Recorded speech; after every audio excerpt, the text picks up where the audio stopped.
Hi, you got Ryan Cole here with the PYMNTS.com team. I'm sitting with Dean Leavitt from Boost Payment Solutions.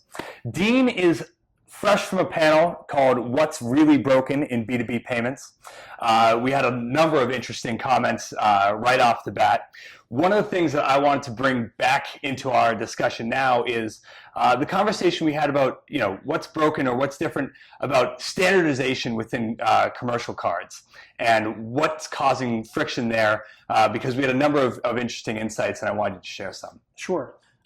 It was a good, lively panel. A lot of good stuff was covered.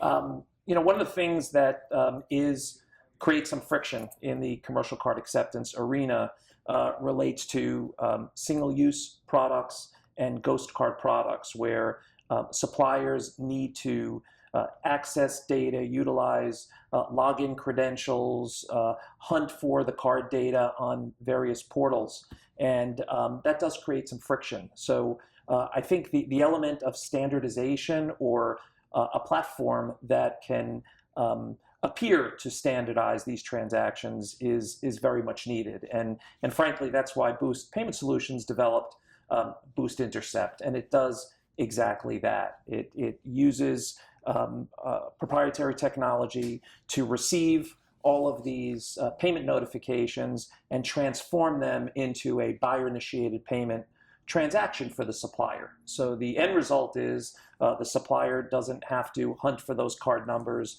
In fact, they don't even touch card data. Sure. They're merely the recipient of a notification saying that you've been paid and the money is in your account. Sure. So sort of a way to counteract all the differentiation that's out there. That's what the solution is consolidating. Correct. I mean, there's always this kind of natural tension between standardization and differentiation. Sure. And most of the financial institutions that issue cards, rightly so, build various functionality into their cards, whether it's based on security or various bells and whistles that the marketplace is looking for. But the result of that is that gathering that data is very different for each supplier. So what we look to do is maintain the differentiation from the issuer's perspective, but make it much simpler for the supplier. So a second topic that came up was sort of this idea of cost and what you described as maybe a growing equilibrium between buyers and suppliers. Curious if you want to just give us a little more background on that. Sure. Well, I think the question, the whole notion of value proposition for both sides of the equation is critical. It continues to be critical, and it probably always will be critical. What value is the buyer receiving by utilizing a commercial card, and what value is the supplier receiving by accepting a card? And what we're seeing now in the marketplace is an equilibrium slowly evolving that relates to three primary functions. Pricing. So over the last couple of years, there have been a lot of innovative changes on the pricing front, so that whereas card acceptance has previously been more expensive, the pricing constructs are now better reflecting the relationship between that buyer and that supplier. Secondly, we're seeing the delivery of data, which is becoming increasingly important to the suppliers.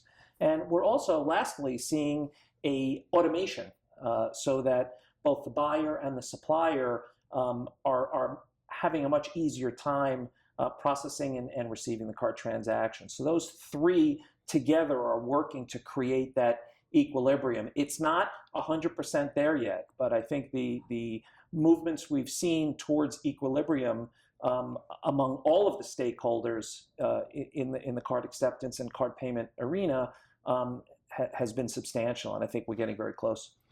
We just highlighted three. What would you say is the most important element in expanding maybe the role of commercial cards?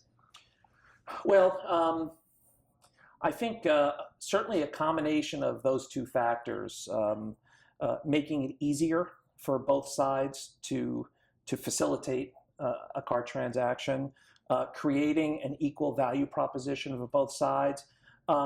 But that has to be coupled with education. The marketplace needs to be brought up to speed as to what changes are available out there, what innovations now exist, what pain points can be resolved. So while the market has its own views on what their version of the reality is in terms of what they've experienced to date, what they think the pricing constructs are, what they think the hassle factor may be to accept a card, or is there a lack of good, reliable remittance data? It's the job of a company like Boost Payment Solutions to educate suppliers on behalf of the financial institutions that we serve primarily, to make sure they understand what the true value proposition is to them. And that's an often understated mission critical piece that people maybe just don't pay enough attention to. Yeah, I mean, I would definitely say that if it's understated in the market, it was probably one of the choruses of the panel. A number of panelists brought up the lack of education, or just education as a priority. The other thing, maybe this is the last thing, that sort of got brought up a number of times, was this question of is there or is there not inertia in the B2B payment space? And we got some surprising answers, and I wanted to get sort of your take. Is the B2B payment space slowing, or is it working hard, but like my washing machine just spinning in a circle? But I wanted your opinion. Sure. Well, hopefully your washing machine is spinning in a circle with suds and water, so it's doing its job. And I think similarly in the commercial card arena, specifically the B2B payments, there's been tremendous progress made over the last several years, and several of the folks on the panel and in other panels today talked about a lot of the innovation, a lot of the advances that have taken place over the last several years. But that doesn't mean there's not inertia. You're often dealing with very large companies on both sides of the equation. I would even argue on all three sides of the equation, where you have large payers that have been paying a certain way for many, many years. You have suppliers that have been paid a certain way for many years. And you do have financial institutions that have their own variations of rigidity in terms of the types of systems, products, programs they bring to market.